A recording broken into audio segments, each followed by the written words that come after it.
γνώσιν άγνωστον γνώνε η Παρθένος ζητούσα, ευόησε προς τον λειτουργούντα. Εκλαγώνων αγνών ιών, πώς έστι τεχτήνε δυνατόν, λεν ξόνμη. Βλέπεις Άγιε φίλε, τι έκανε εδώ η Παναγία? Έλεγξε ή ζήτησε να μάθει από τον Αρχάγγελο τι, πώς γίνεται, λέει, εγώ είμαι Παρθένος εκλαγώνων αγνών και δεν έχω γνωρίσει άντρα. Πώς γίνεται να έχω και ιό, να αποκτήσω ιό? Πες μου, πώς γίνεται αυτό το πράγμα? Στην ουσία τον έλεγξε ή του ζήτησε, δεν είναι ακριβώς έλεγχος, αλλά και έλεγχος.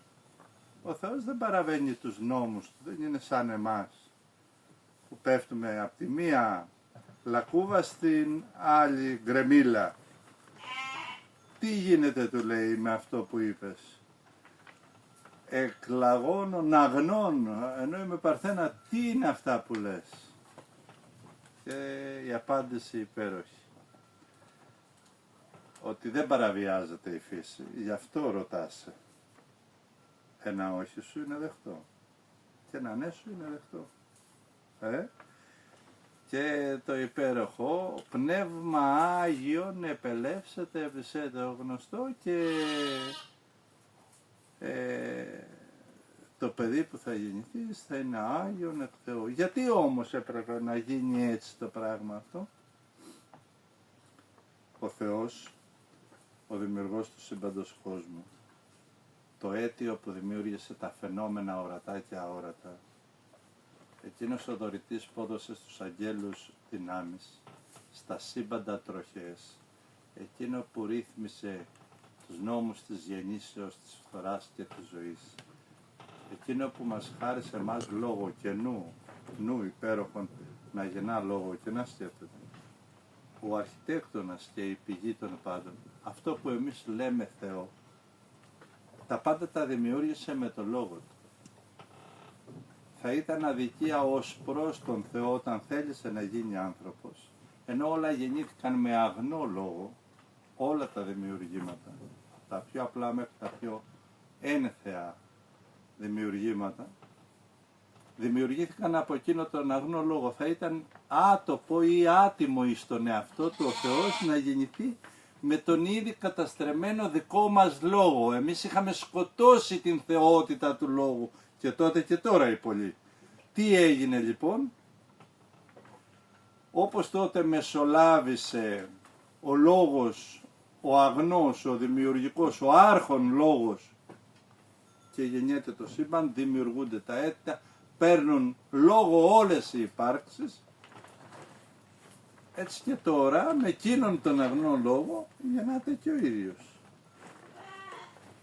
Μεσολαβεί βεβαίως το μεγάλο ναι της Παναγίας.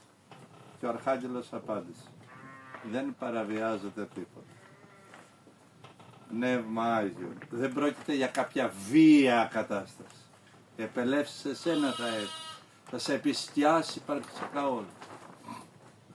Μα ήδη τα χαρίσματα, τα γνωρίσματα, η ύπαρξη της Παναγίας, που είναι η γενετική, η Πανάγια δύναμη της ανθρώπινης ψυχής,